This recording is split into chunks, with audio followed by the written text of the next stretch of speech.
पढ़ाएंगे, गौर फरमाइएगा। कहते हैं केंद्रक के चारों ओर जेली जैसे पदार्थ को कोशिका द्रव कहते हैं। सही बात है। केंद्रक के चारों ओर जेली जैसे पदार्थ को क्या कहते हैं? कोशिका द्रव्य कहते हैं।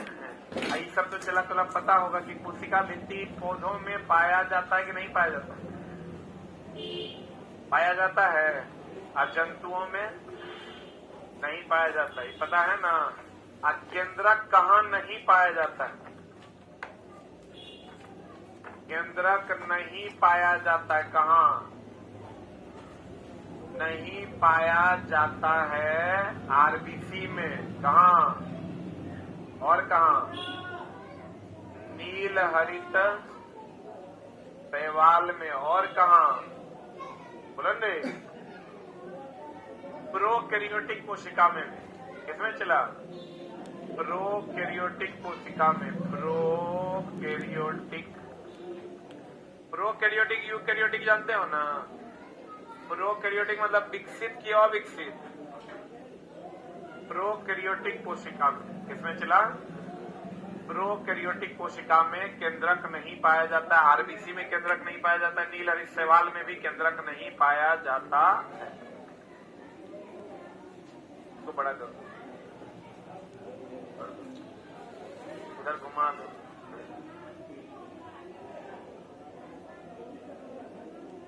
हो गया?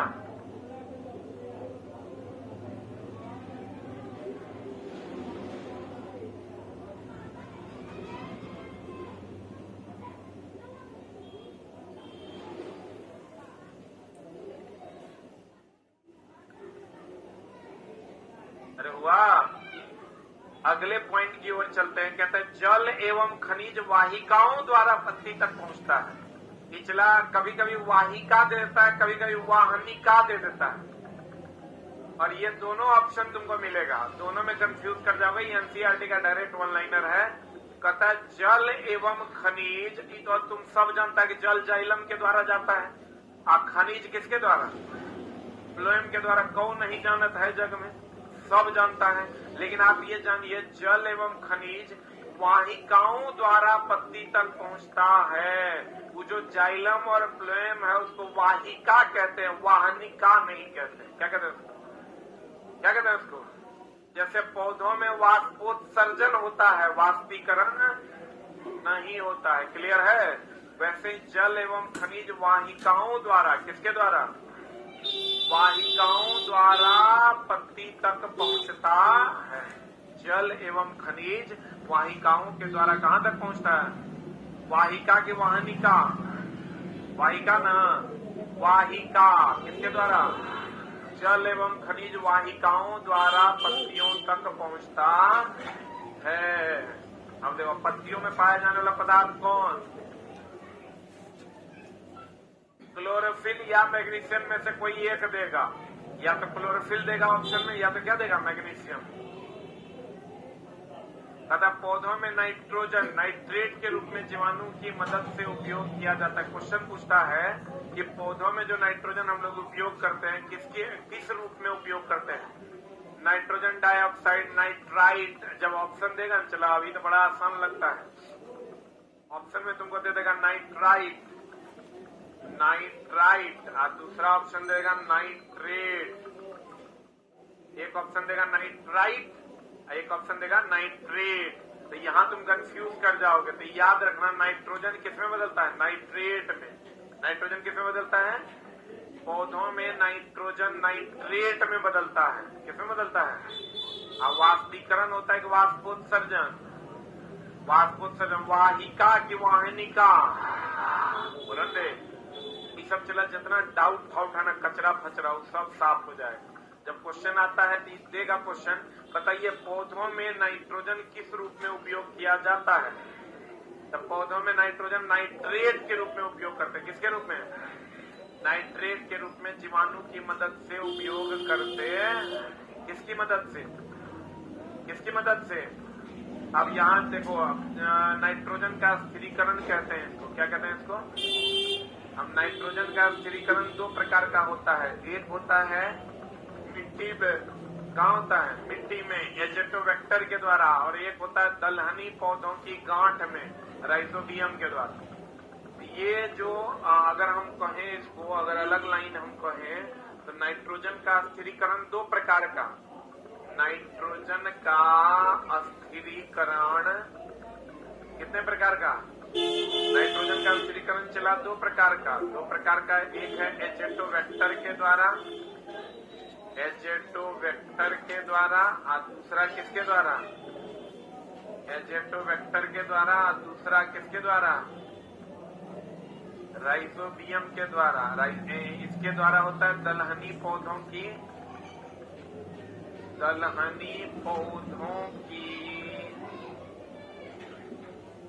गांठ में, किसमें चला? गांठ में। आज इसमें एजेटोबैक्टर होता है किसमें? नाइट्रोजन का स्थिरीकरण करता है किसमें? मिट्टी में। कहाँ करता है चला? तो मिट्टी में बताओ, मुक्त रूप से करेगा कि संयुक्त रूप से?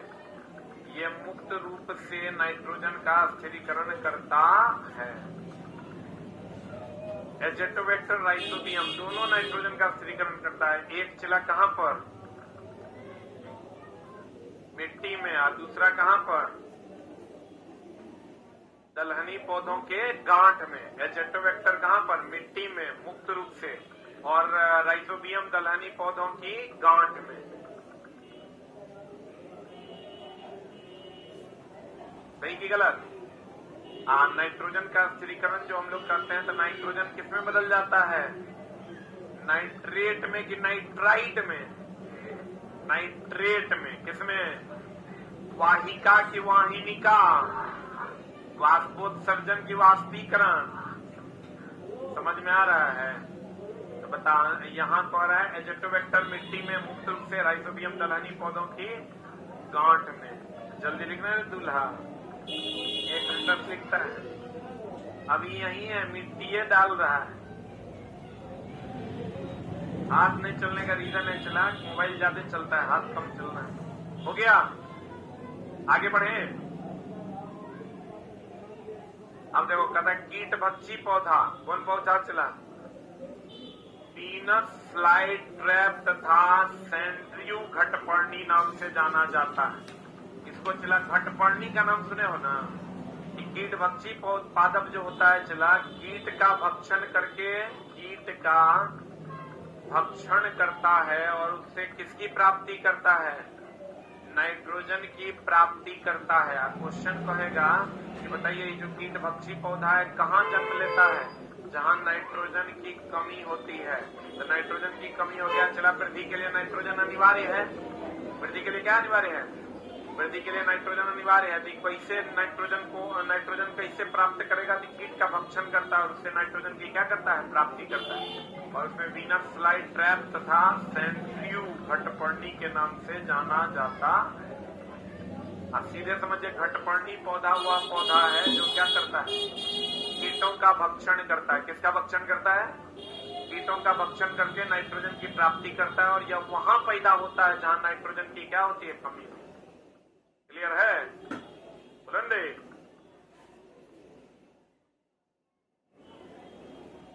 हाथे नहीं चल रहा है।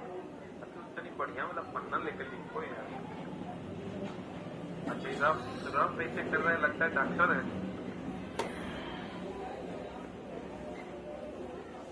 देखो चला, अब क्वेश्चन जब तुमको देगा ना, तो देखो कवक, तुमको क्वेश्चन जब अभी तो सामने नहीं है, जब क्वेश्चन देगा कवक प्राप्त होता है कहाँ?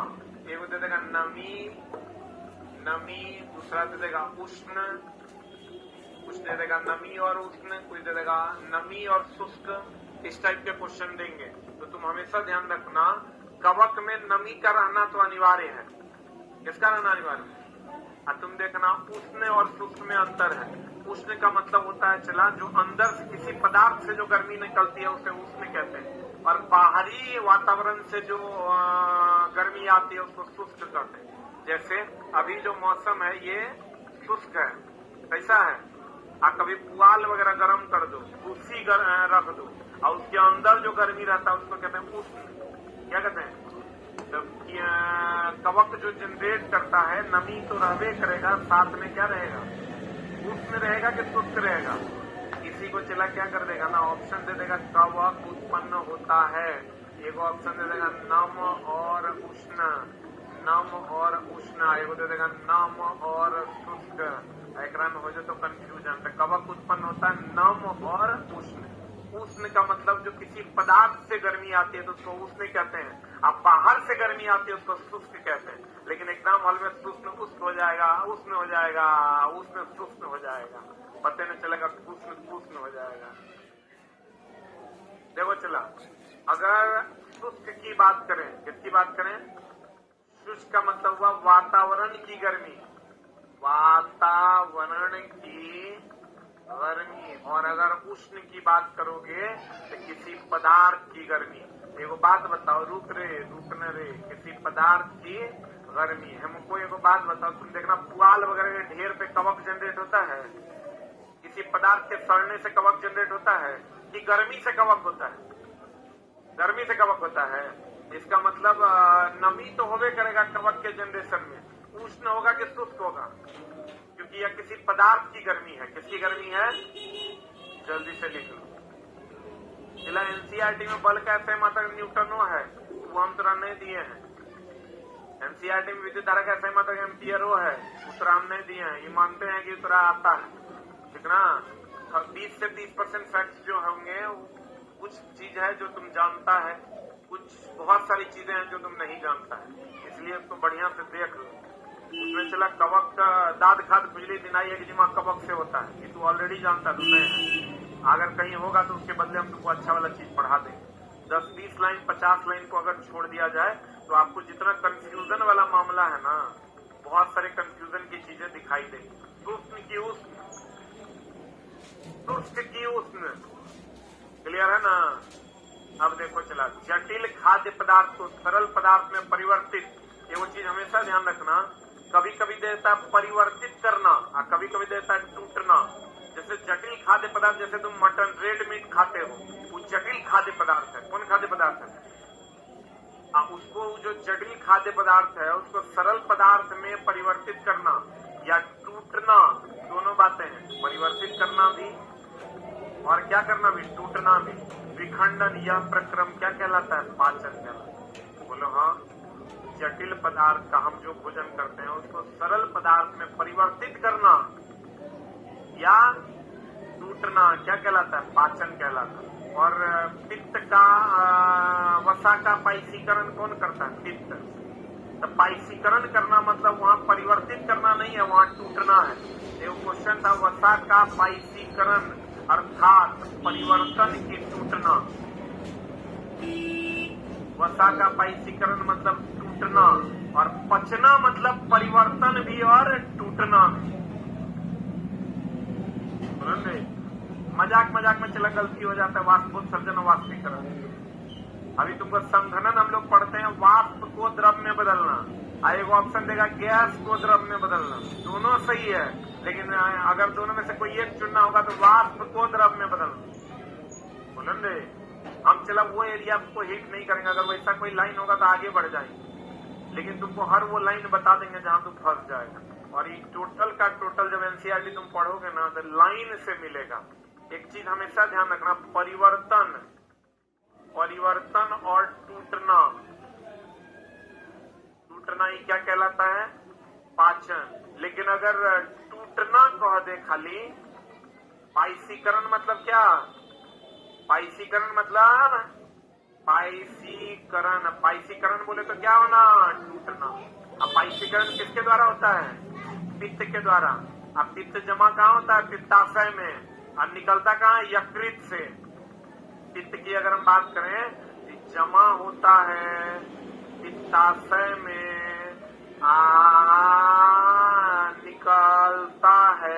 निकलता है कहाँ से? यकृत से।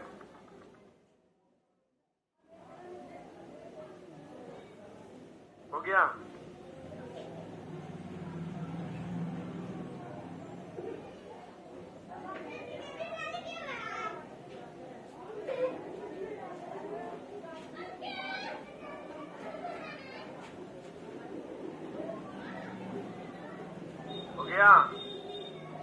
बढ़े।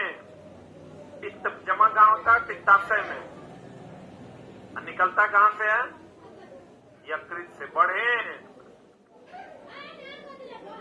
इतना स्लो हाथ चलता है। हैंडराइटिंग का तो तुम लोग मम्मी बैटिंग करते हो गया।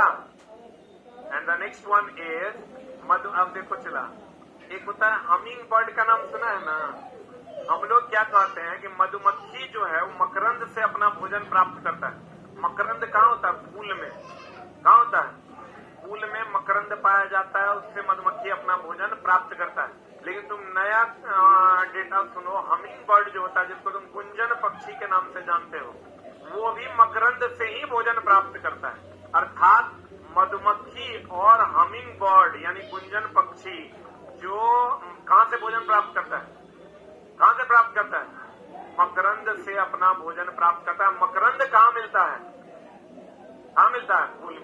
हम लोग अभी तक क्या जानते थे कि मधुमक्खी किससे भोजन प्राप्त करता है? मकरंद से।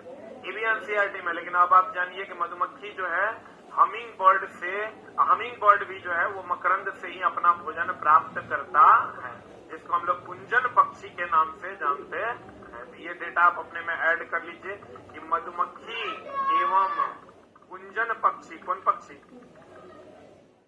कुंजन पक्षी जो है हमिंग बर्ड, पौधे के मकरंद से भोजन की प्राप्ति करता है। पौधे के क्या से? मकरंद से भोजन की प्राप्ति करता है। अगर मधुमक्खी अपना शहद भी किससे प्राप्त करता है? मकरंद से। भोजन प्राप्त करता है मकरंद से, लेकिन शहद भी कहां से प्राप्त करता है? मकरंद से। ये मकरंद कहां पाया जाता है? कहां रे? फूलों। कभी कभी क्वेश्चन पूछता है कि फूलों में गंध होता है किसके लिए? कीड़ों को आकर्षित करने के लिए। एनसीईआरटी का क्वेश्चन है। क्वेश्चन तुमको पूछेगा फूल में गंध का उपयोग क्या है? कीड़ों को क्या करना? आकर्षित करना। कीड़ों को क्या करना? चला आकर्षित करना। कीड़ों को क्या करना? आकर्षित करना। मधुमक्खी अपना शहद कहां से प्राप्त करता है? मकरंद से। कहां से प्राप्त करता है? मकरंद से। अब मधुमक्खी एवं हमिंग बर्ड, गुंजन पक्षी, कौन पक्षी चला? गुंजन पक्षी पौधे के मकरंद से भोजन की प्राप्ति करता है। अगर कह देगा भोजन प्राप्त करता है मकरंद से ही, अगर शहद बनाता है तब भी किससे? मकरंद से। और फूल के गंध का उपयोग, फूल अपने गंध का उपयोग करता है कीड़ों को आकर्षित करने। ये भी एनसीईआरटी का क्वेश्चन है। अगला कहता स्टार फिश का नाम सुने हो ना? ये स्टार फिश है। स्टार फिश एक ऐसा जीव है जो अपना भोजन अपने आमाशय से बाहर निकाल कर ग्रहण करता है। दो बात पूछेगा एक। एक होता है स्टार फिश, क्या करते हैं? जैसे हम लोग भोजन लेते हैं ना, हम लोग क्या करते हैं? आमाशय में लेते हैं, आमाशय से छोटी आंत में जाता है, छोटी आंत से बड़ी आंत में जाता है, बड़ी आंत से अनस होते हुए बाहर निकलता है। बोलो हम लोग जो लेते हैं चला, हम लोग मनुष्य कैसे भोजन करता है? मनुष्य पहले लेता है मुख में। कहाँ लेता है? मुख से। कहाँ? ग्रसनी में। ग्रसनी से कहाँ? आमाशय में। आमाशय से कहाँ? आमाशय से लेता है छोटी आंत में। छोटी आंत से बड़ी आंत। बड़ी आंत होते हुए कहां से? एनस से बाहर निकलता है। बड़ी आंत होते हुए कहां से बाहर निकलता है? एनस से बाहर निकल जाता है। पाचन कहां शुरू हो जाता है? मुख में। पाचन कहां शुरू होता है? आप भोजन रस का अवशोषण छोटी आंत में। कहां? आप बड़ी आंत में पानी का अवशोषण। किसका अवशोषण? पानी का अवशोषण होता है। संपूर्ण पाचन कहां होता है? छोटी आंत में। अब क्वेश्चन है कि इससे दो बात तरह पूछेगा, ऐसा कौन है जो पहले सड़ा कर अपना भोजन करता है? कवक। पहले सड़ाएगा और तब भोजन अवशोषित करेगा, क्योंकि कवक लिक्विड फॉर्म में भोजन अवशोषित करता है। तो तुम देखना, ब्रेड देख लो, ब्रेड में पहले वो सड़ता है और तब समाप्त होता है, क्योंकि सड़ने के बाद कवक उस पर लगता है, लगने के बाद उसका भोजन उसको लिक्विड फॉर्म में ग्रहण करता है। नहीं देखता ब्रेड बहुत दिन तक रह जाएगा, काला काला होगा। तो आपको दूसरे को बात पूछेगा, कौन सा ऐसा जीव है जो जो अमाशय में, जैसे हम लोग अभी अमाशय में भोजन ले लिए तो फिर चला उसको निकालते हैं। कभी राजस्थान, कभी सिंगापुर, क्यों अफोर्ड कर सकेंगे? अंकल आपने तो अपना स्वीट होम कब से नहीं छोड़ा? बुक नाउ ऑन अगोड़ा, पाइए कमाल के prices across 3.9 million hotels and homestays. Aguada, दुनिया देखो कम दाम में।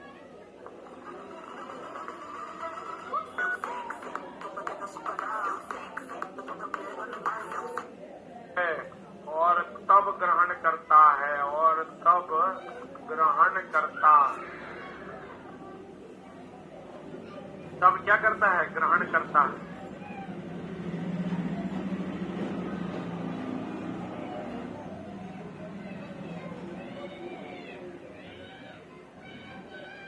मुख से कवक भोजन को सड़ाता है और तब ग्रहण करता है। और स्टार फिश क्या करता है? अमाशय में लेकर बाहर निकालता है, फिर भोजन को ग्रहण करता है। लाला रश्मि, लाल रश्मि, लाल रस मंड को शर्करा में परिवर्तित करता है। किसको किसमें करता है? मंड को शर्करा में परिवर्तित कर देता है। किसके द्वारा? एंजाइम के द्वारा। एमाइलेज का नाम सुने हो ना? किस एंजाइम के द्वारा? एमाइलेज एंजाइम के द्वारा। अब देखो अंचला ऐसी कौन सी ग्रंथि है जहां से पसीना नहीं निकलता? होंठ। तथा अमाशय की आंतरिक परत, देखो चला, ये अमाशय जो है इसका जो आंतरिक परत होता है ये श्लेष्मा झिल्ली से बना होता है। किससे बना होता है? जो इसकी सुरक्षा करता है, जो इसकी क्या करता है? पता है अमाशय की आंतरिक परत की सुरक्षा किस झिल्ली के द्वारा होती है? श्लेष्मा झिल्ली के द्वारा होती है। अमाशय के आंतरिक परत की सुरक्षा किस झिल्ली के द्वारा होती है? चला क्वेश्चन कभी कभी पूछता है अग्नाशय किस रंग का होता है? हल्का पीले रंग का। किस रंग का? तथा अग्नाशय हल्के पीले रंग की एक ग्रंथि है जो अमाशय के ठीक नीचे स्थित होता। अग्नाशय का इंग्लिश क्या होता है? ये देखो यहाँ ये आपका अमाशय हो गया। अरे जिसको स्टोमक कहते हैं, स्टोमक के नीचे देखिए ये पेनक्रियास है। ये किस रंग का है? किस रंग का है? क्वेश्चन पूछना। नीला, पीला रे, चुप देखियो नहीं रहा है रे। देखो इस सब का रंग तुमको नहीं पूछेगा, लेकिन अमाशय पेनक्रियास का रंग जो है अग्न्याशय का रंग, अग्न्याशय के बीटा सेल से इंसुलिन हार्मोन निकलता है।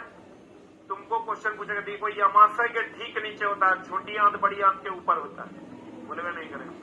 हमारा जो चिला, अगर हम भोजन की बात करें तो आप गौर से देखो, यहाँ पर ये हम लोग जो भोजन करते हैं वो कहाँ जाता है? स्टोमक में। स्टोमक से जाता है कहाँ? छोटी आंत में। छोटी आंत से कहाँ जाता है? बड़ी आंत। अब बड़ी आंत से अनस होते हुए बाहर निकलता है।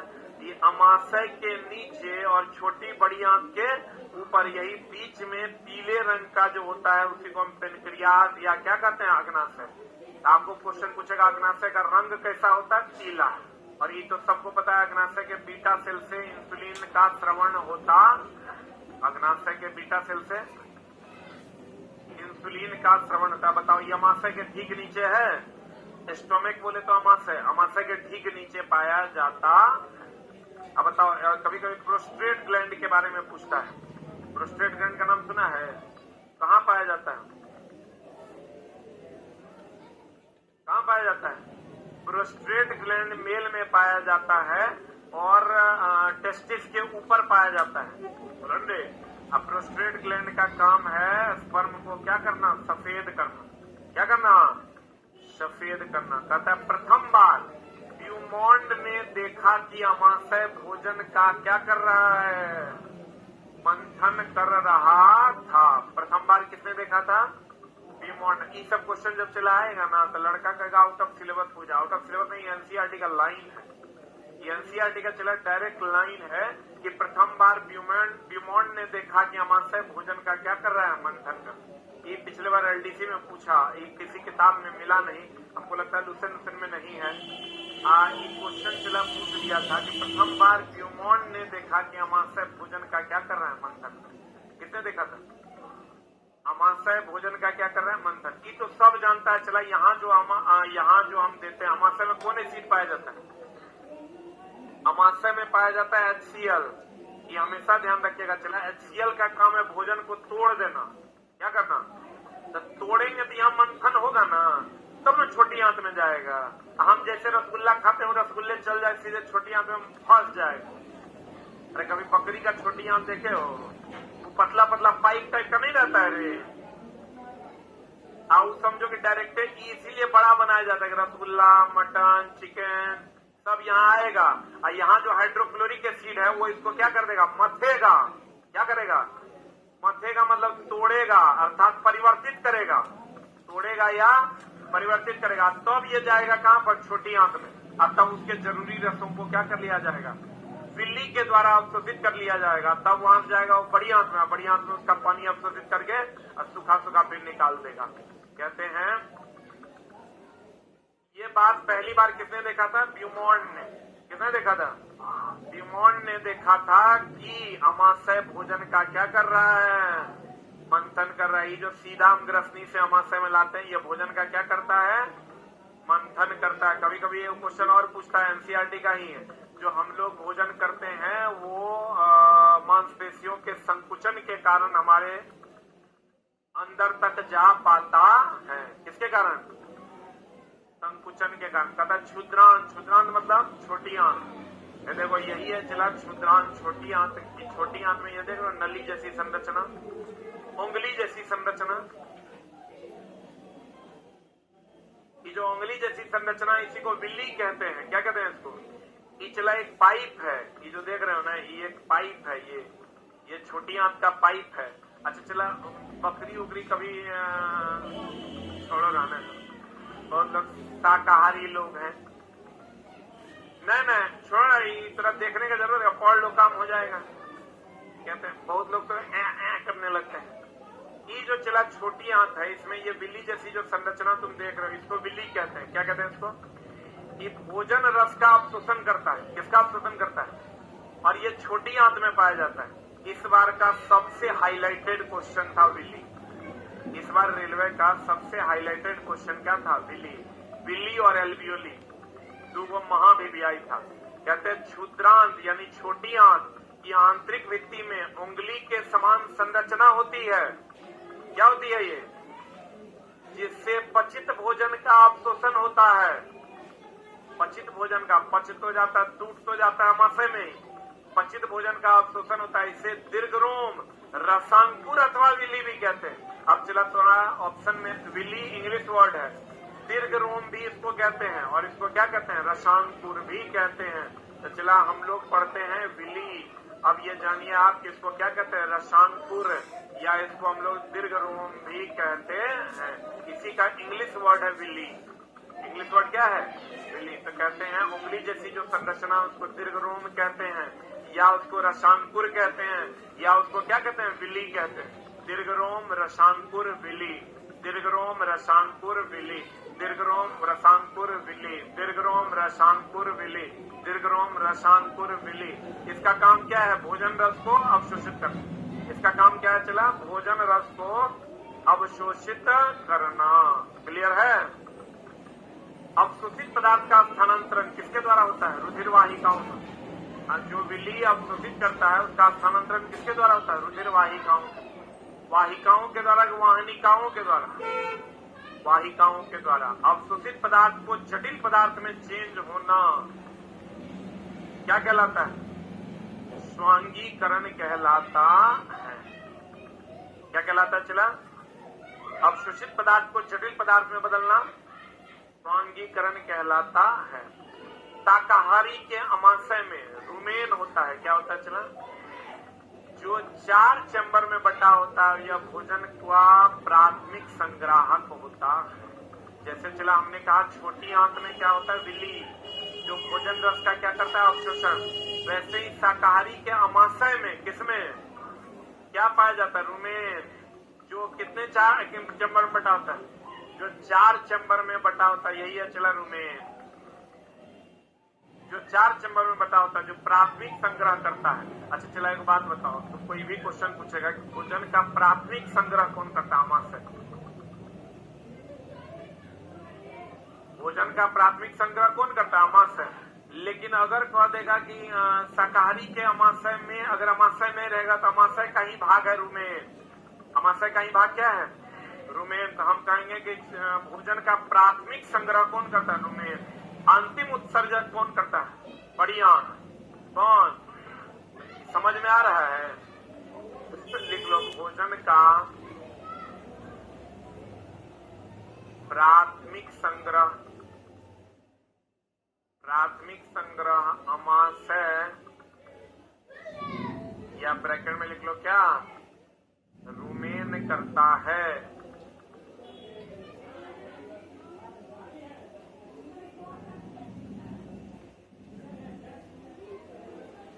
ये क्लास 6:20 से स्टार्ट होती है। जब तक मेरा दिल करता है हम पढ़ा देते हैं।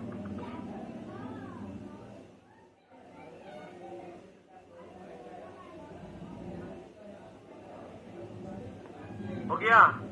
बताओ, चला खाना जो हम लोग खाते हैं तो ग्रसनी के बाद कहाँ जाता है? अमाशय में। कहाँ जाता है?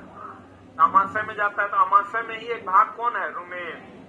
तो देखो, बताओ, बिली हो गया, बिली हुआ, बिली हो गया, एल्वियोली हो गया, रुमेन हो गया।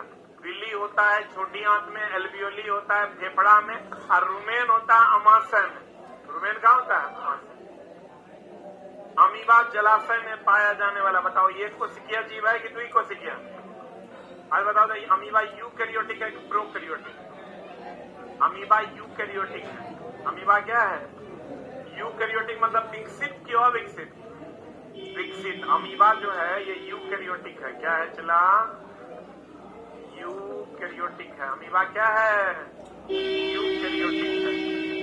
चला, अभी तुम्हारा 6-7 चल रहा है तो थोड़ा सा लेवल तुमको कम मिलेगा। वैसे कम क्या मिलेगा? सब उल्टे पुल्टा लाइन। और आगे जब जैसे जैसे तुम बढ़ोगे तुमको लेवल थोड़ा सा टफ मिलेगा। बढ़े?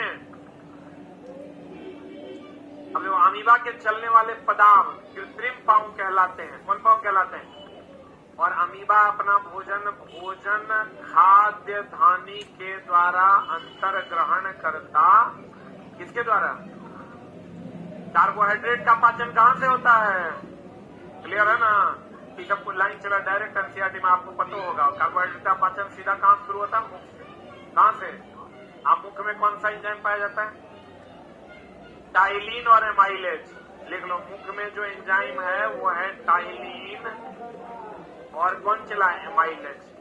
मुख में जो एंजाइम है वो है टाइलिन और कौन? एमाइलेज। मुख में पाया जाने वाला एंजाइम है टाइलिन और क्या? एमाइलेज। अरे दुष्चुट्टा है। जिन लोगों का टेक्नीशियन का बैच है उसको 2 दिन के लिए एक्सटेंड कर दिया गया है। सोमवार से स्टार्ट होगा। क्लासरूम की दिक्कत है, क्लासरूम खाली नहीं है।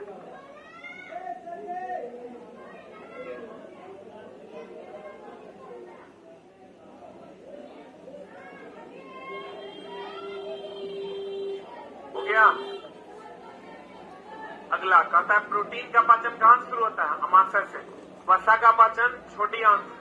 वसा का पाचन छोटी आंत से। एक और है, आप देखो चला, यहाँ पर वसा का पाचन किससे होता है? छोटी आंत से। अब यहाँ आज ही हम पढ़ा रहे थे तो हमको वहां दिखा भी चला। देखो एनसीईआरटी में एक क्वेश्चन भी है। डॉप्लरी थर्मामीटर। डॉप्लरी थर्मामीटर किसमें नापता है? फ़ारेनहाइट में। फ़ारेनहाइट में भी नापता है और सेल्सियस में भी नापता है, लेकिन मुख्य रूप से किसमें नापता है? फ़ारेनहाइट। तो तुम ही देखो डॉप्लरी थर्मामीटर में क्वेश्चन क्या क्या पूछता है। ये सबसे पहली बात तो ये ज्वर मापी है। क्या है ये? ज्वर मापी है। क्या मापी है चला?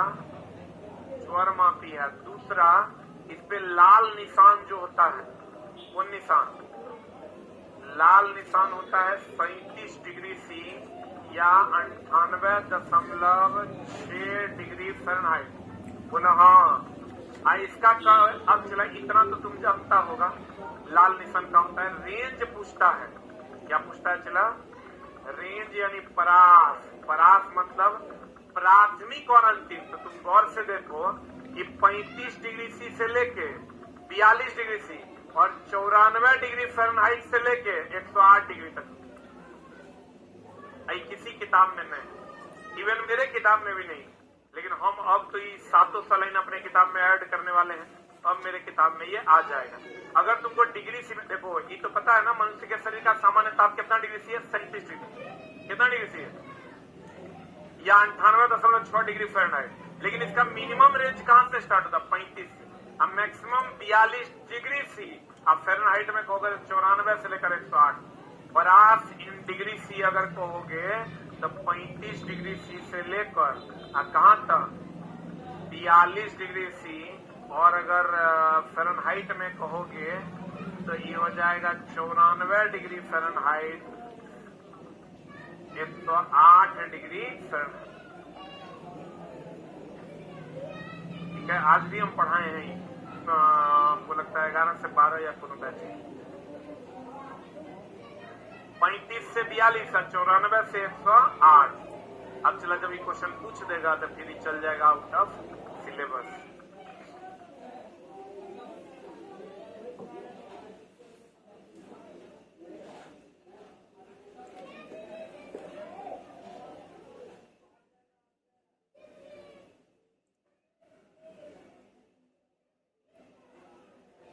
हो गया? हुआ?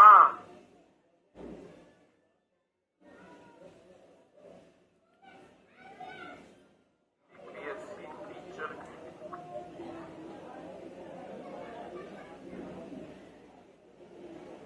अभी चला बीपीएससी टीचर का जो बैच दिए हैं, हम लोग भी बैच दिए तो बाद में ठगना पड़ा बच्चा। ठगना क्या पड़ा? बैच लिए टीआरई 1 टीआरई 2 में हम बैच नहीं दिए। 2 में तो साफे ने दिए, 1 में एगो बैच दिए। 3 में सोचे कि अगस्त तक है टाइम, कैलेंडरों दे दिया है, सोचे पढ़ा देंगे। हम अपने से सोचे पढ़ाएंगे साइंस। मार्च में फरवरी में शुरू किए, सोचे अब अगस्त तक है, बढ़िया से पढ़ाएंगे। 10 क्लास खाली ओग्राम Newton law of motion of friction पढ़ाए। लीवर पढ़ाए 5 क्लास, जो लीवर 20 मिनट का। पढ़ाने लगे तो 15 क्लास जब ले लिए तो कहता है 15 दिन बाद परीक्षा है। सरकार बदल गई, 15 दिन बाद परीक्षा का अनाउंस हो गया। आप बताओ, जरा 2 चैप्टर हम पढ़ाए 15 क्लास में, बीपीएससी चला टीचर का एग्जाम में मोर देन 1 ऑप्शन, एक से अधिक, इनमें से कोई नहीं वाला ऑप्शन है, तो बड़ा गड़बड़ चीज है। अब बच्चा कहता है 20 दिन में एक खत्म कीजिए। कथी कथी? फिजिक्स, केमिस्ट्री या बायो। अब बताओ अगर कैसे खत्म किया जाए? हमको लगता है छुएंगे सब पन्ना तो हमारा 4-5 घंटा लगे। अब कहता है 12-14 घंटा में खत्म करें, तो सब खत्मों किया हम। लेकिन हमरा ऐसा लग रहा है चला कि मेरे पढ़ाने से हम तो पढ़ा दिए, आनी मुनी हमने जानी, खाली हाईलाइट करवा दिए, बच्चा वो में खुश है। लेकिन ये तैयारी का तरीका, अगर इसी में बच्चों को टाइम मिल जाता 3-4-5 महीना का, तो बच्चे अच्छे से तैयारी करते, तब वो टीचर बनते थे, वो अलग मामला था। अभी बताओ टीचर बनेगा की पढ़ाए? वो इंग्लिश वाले गुरुजी गए, छोड़ो ये क्या बात हो रही, हाईलाइट करवा तो दिए हम, चला फंसी हो जाएगा, फंस भी जाएगा, वो मास्टरों बन जाएगा।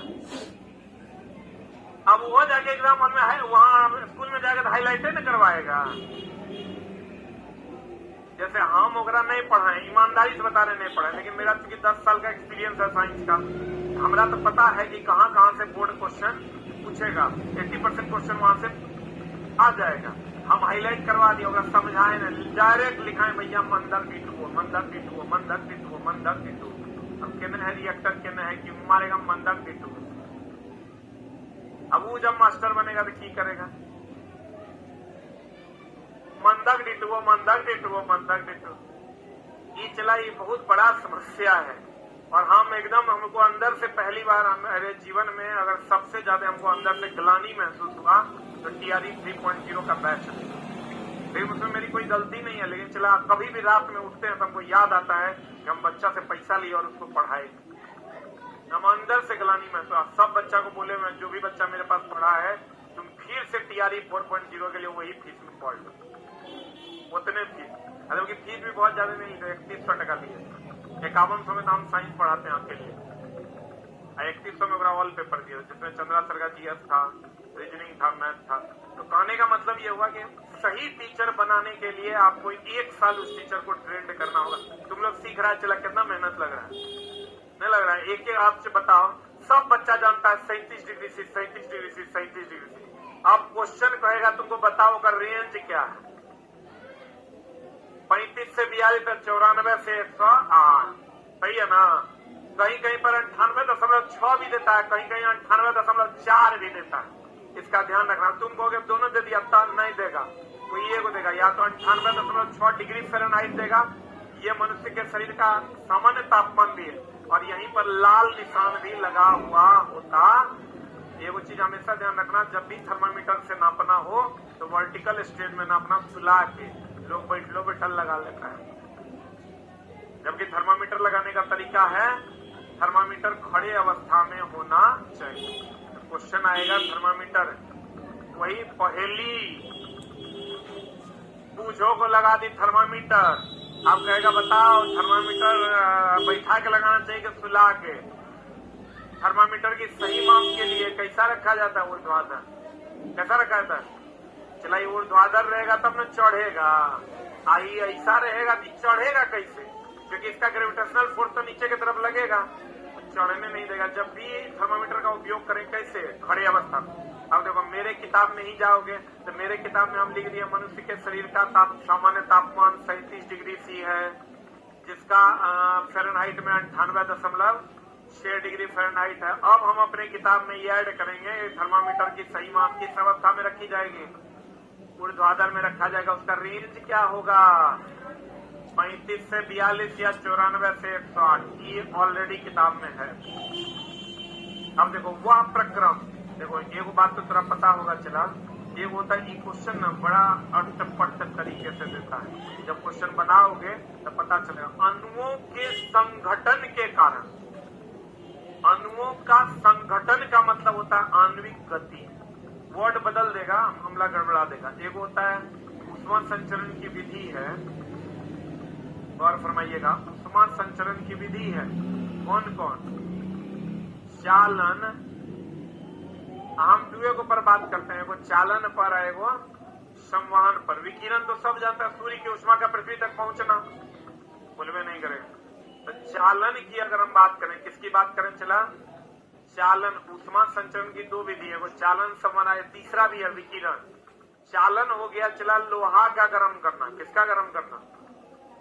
लोहा का गर्म करना। एक दूसरे को दूसरा, तीसरे को तीसरा, चौथे को चौथा, पांचवे को पांचवा, छठे को। बोलो हाँ। ऊष्मा संचरण की दूसरी विधि है जब हम लोग पानी को गर्म करते हैं। किसको गर्म करते हैं? पानी को गर्म करते हैं। तो एक अणु दूसरे अणु को, दूसरा अणु तीसरे अणु को, तीसरा अणु चौथे अणु को गर्म करता है। ये अणु ऊपर जाता है। देखो बढ़िया से, इसमें आणविक गति नहीं होती है। आणविक गति होती है क्या? आणविक गति नहीं होती है। एक दूसरे को गर्म करता है, दूसरा तीसरे को। इसमें ये अणु ऊपर जाता है। इसको कभी कभी हम कहते हैं इसमें आणविक गति होता है, उसके कारण ऊष्मा का संचरण। इसी को कहते हैं आणविक संघटन। इसी में वर्डे बदल देता है। इसको कहते हैं चला हम लोग आणविक संघटन के कारण ऊष्मा का संचरण होता है। किसमें? संवहन में। इसको चला अस्थि से घेर लो। आणविक संघटन के कारण ऊष्मा का संचरण होता है। किस विधि द्वारा? संवहन विधि द्वारा। आणविक संघटन के द्वारा ऊष्मा का संचरण होता है। कौन विधि द्वारा? संवहन विधि द्वारा। आणविक संघटन। संघटन का मतलब यहाँ ट्रांसमिशन है। संघटन का मतलब क्या है? ट्रांसमिशन है। हाँ, हेलो,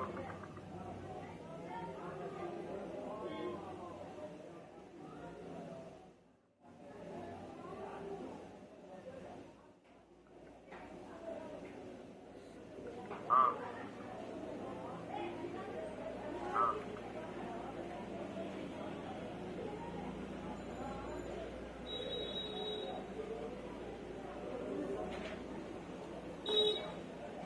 आणविक संगठन। आणविक संगठन मतलब अणुओं का क्या? ट्रांसमिशन। बोलन दे तो कहता है चला, लिख लिया? लिखा कि नहीं? लिख लिए?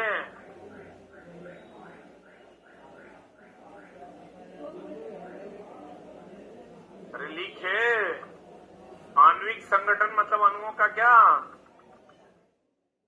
ट्रांसमिशन। कहता वह प्रक्रम जिसमें ऊष्मा किसी वस्तु के गर्म सिरे से ठंडे सिरे की ओर स्थानांतरित होता है क्या कहलाता है? चालन। कहता है अणुओं के द्वारा ऊष्मा का स्थानांतरण चालन कहलाता है तथा अणुओं की गति के कारण ऊष्मा का स्थानांतरण क्या कहलाता है? क्या कहलाता है? संवहन। इसी को अणुओं की गति को आणविक संघटन या आणविक ट्रांसमिशन कहते हैं। आणविक ट्रांसमिशन चालन की संवहन क्या? संवहन कहलाता है। एसिड शब्द की उत्पत्ति लैटिन शब्द कहां से हुआ है? एसिड से हुआ है। और कभी कभी चला ये जो देता है ना पीएच का नाम सुने हो? पीएच में पी का मतलब होता है पोटेंज। लिख लो पोटेंज। एच बोले तो हाइड्रोजन। इसको हम लोग पोटेंज ऑफ हाइड्रोजन कहते हैं। क्या कहते हैं इसको? पोटेंज ऑफ हाइड्रोजन कहते हैं। पीएच बोले तो पोटेंज ऑफ हाइड्रोजन। अगर पोटेंज नहीं रहेगा तब सेकंड ऑप्शन मानना पावर ऑफ हाइड्रोजन। लेकिन पी कहेगा किस लैटिन शब्द से आया है तो कहेंगे क्या? पोटेंज। एसिड कहां से आया है? एसिड से। एसिड कहां से आया है? कहेगा केमिस्ट्री किस शब्द से आया है? केमी से। केमिस्ट्री जो है किससे आया है? केमी नाम की मिट्टी से आया है। किससे आया है? कहां से? मिस्र से। कहां से? मिस्र से आया है। अब कहता है चला हल्दी। अब चला ध्यान देना जो अम्ल क्षार सूचक दो प्रकार का, एक प्राकृतिक का एक कृत्रिम। तुमको खूब मिलेगा इसका क्वेश्चन। अम्ल क्षार सूचक दो प्रकार का, एक प्राकृतिक एगो कृत्रिम। प्राकृतिक में बताओ हल्दी प्राकृतिक है कि कृत्रिम है? मिथाइल ऑरेंज ही तो कृत्रिम है। फिनोप्थिलीन क्या है? कृत्रिम है। पंखुड़ी होता है चला पिटूनिया का पंखुड़ी नाम सुना है? गोभी का पत्ता, ये सब क्या है? प्राकृतिक है। प्राकृतिक जो प्रकृति में मिलता है उसमें देखो कौन कौन है? हल्दी, लिटमस, गुड़हल की पंखुड़ियां, ये क्या है? प्राकृतिक सूचक है। मिथाइल ऑरेंज, फिनोप्थिलीन, ये कृत्रिम सूचक है। क्या है ये? मिथाइल ऑरेंज और फिनोप्थिलीन क्या है? कृत्रिम सूचक। चलन नामों से नहीं लग रहा है। मिथाइल ऑरेंज, फिनोप्थिलीन, ये प्रकृति में पाया जाता है क्या? ये तो हल्दी प्राकृतिक है। कोई भी पिटूनिया का पंखुड़ी इसी में देगा। पिटूनिया का पंखुड़ी, इसको भी लिख लो। पिटूनिया का पंखुड़ी। पिटूनिया का क्या? पंखुड़ी। ये क्या है? प्राकृतिक की कृत्रिम। मिथाइल ऑरेंज और फिनोप्थिलीन क्या है? कृत्रिम। मिथाइल ऑरेंज और कृत्रिम फिनोप्थिलीन क्या है? कृत्रिम। अब देखो कहता लिटमस पत्र की प्राप्ति कहां से मिलती है? लाइकेन। लाइकेन का रंग कैसा? इस सबको पता होगा। लाइकेन का रंग कैसा? बैगनी। लाइकेन शैवाल और कवक का क्या है? मिश्रण है। लाइकेन शैवाल और कवक का क्या है? चला मिश्रण। लाइकेन का रंग कैसा होता है? बैगनी। तो देखो शैवाल और कवक की प्राकृतिक है कि कृत्रिम है? अरे बोलन दे। लड़का को पूछेगा लिटमस पत्र क्या है, तू समझता पेपर है। लिटमस पत्र जो है वो लड़का पूछता है क्या है? पेपर है। लिटमस पत्र भी पेपर के रूप में भी पाया जाता है चला। लेकिन ये शैवाल और कवक का क्या है? मिश्रण है। और इसका रंग कैसा होता है? बैगनी। प्राकृतिक है कि कृत्रिम है? अब कहता है मिथाइल ऑरेंज अम्ल को लाल तथा क्षार को क्या करता है? पीला। मिथाइल ऑरेंज अम्ल को क्या करेगा? क्षार को क्या करेगा? पीला। मिथाइल ऑरेंज अम्ल को लाल, क्षार को पीला। ये चला कथन निष्कर्ष में देता है तो मामला गड़बड़ाना नहीं। मिथाइल ऑरेंज अम्ल को लाल और क्षार को पीला कर देता है। फिनोप्थिलीन अम्ल में कोई रंग नहीं देता है। अम्ल के साथ कोई रंग नहीं देगा तथा क्षार को कैसा कर देगा? गुलाबी। याद रखना फिनोप्थिलीन पिछला 80, 81 अब 82 तीनों पॉइंट को याद रखना। 80, 81, 82 चार पांच बार बढ़िया से पढ़ लेना। फिनोप्थिलीन अम्ल में कोई रंग नहीं देता तथा क्षार को क्या कर देता है? गुलाबी।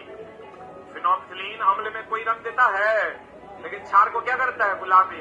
और गुड़हल के पुष्प अम्ल को गहरा गुलाबी मेजेंटा तथा क्षार को क्या कर देता है? हरा करता। याद रखना पड़ेगा। हल्दी अम्ल को नीला या पीला तथा क्षार को लाल अथवा लिटमस पत्र के विपरीत रंग देता है। गुलाबी मतलब जो गुलाबी रहता है तो गुलाबी नहीं रहता, कैसा हो जाता है? लाल।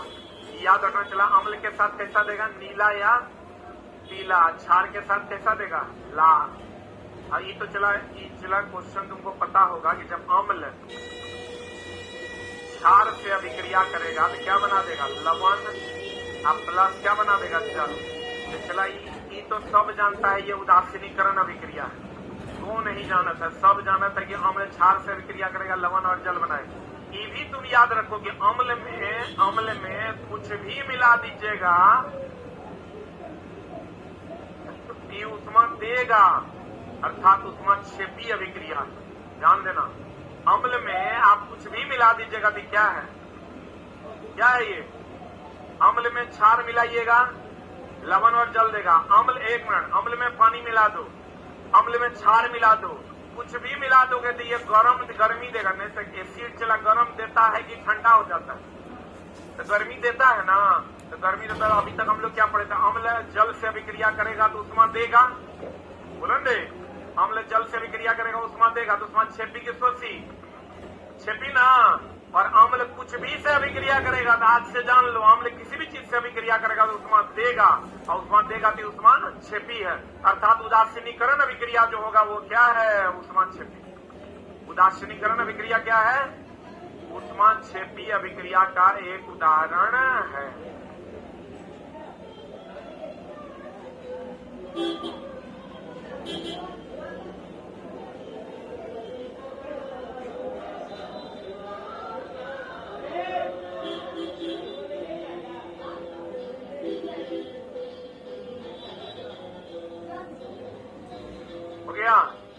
अम्ल जल से विक्रिया करेगा तो ऊष्मा देगा, चूना जल से विक्रिया करेगा ऊष्मा देगा, सीमेंट जल से विक्रिया करेगा ऊष्मा देगा, अम्ल किसी से भी विक्रिया करेगा ऊष्मा देगा। इसलिए अम्ल क्षार से विक्रिया करेगा ऊष्मा देगा। और क्या बना देगा? लवण और जल। क्या बना देगा? लवण और जल बना देगा। केलामाइन का नाम सुने हैं, जिसमें क्या रहता है? Zinc carbonate. केलामाइन में क्या रहता है? Zinc carbonate. तथा वह परिवर्तन जिसमें नए पदार्थ का निर्माण होता है तथा उसे पुनः मूल घटकों में नहीं लाया जा सकता है। कौन परिवर्तन? जैसे चला ई खाली क्या किया है? शब्द की मर्यादा को बदल दिया है। हम लोग क्या पढ़ते हैं? जो एक बार बदल गया अब फिर से वो पदार्थ ना मिलेगा, उसे रासायनिक परिवर्तन। यहाँ कह रहा है एक बार जो बदल गया फिर से मूल घटक नहीं मिलेगा। मूल घटक मतलब प्राथमिक वस्तु।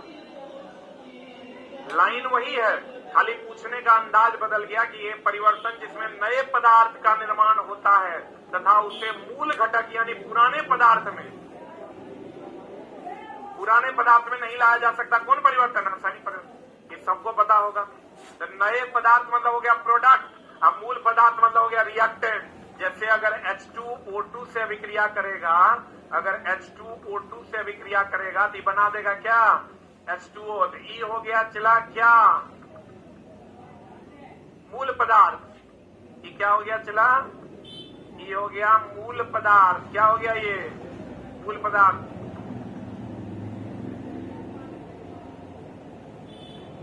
क्या है? पैसा चाहिए? मारेंगे कान के नीचे। मूल पदार्थ। और ये क्या है चला? नहीं, मूल पदार्थ ये क्या है? तथा वह पदार्थ जिसमें निर्माण होता है तथा उसे मूल घटकों में नहीं लाया जा सकता है। मूल पदार्थ ये हो गया तुम्हारा उत्पाद।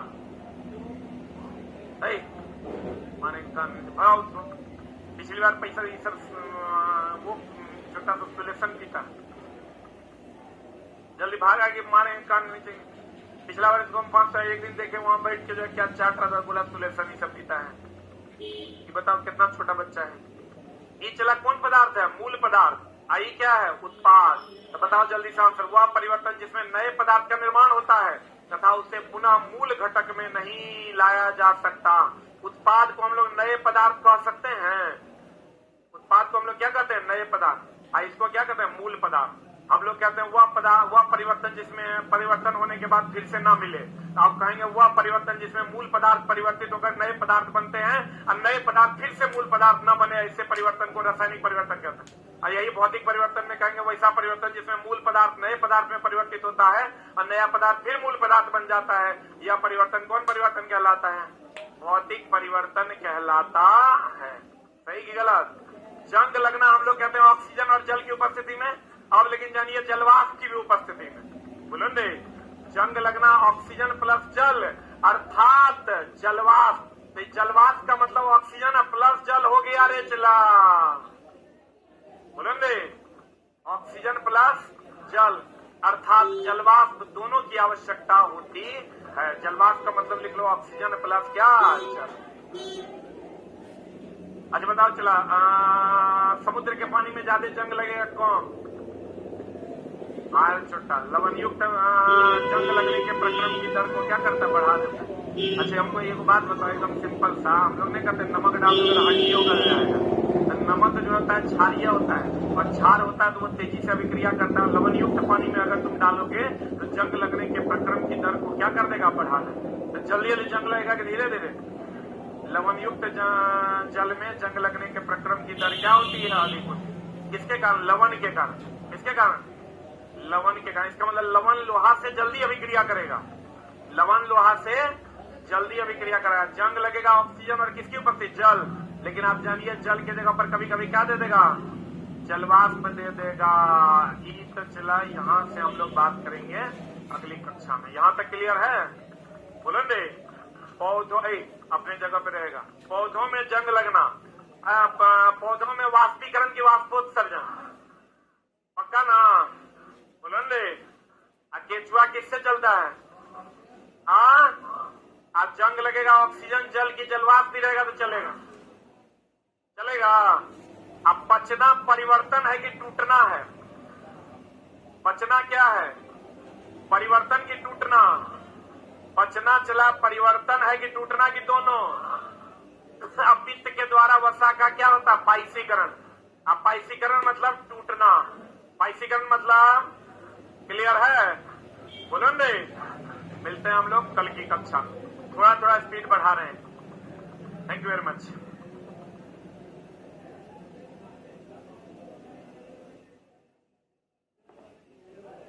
जो बच्चे नए हैं चला 6:15 में ये क्लास चलती है।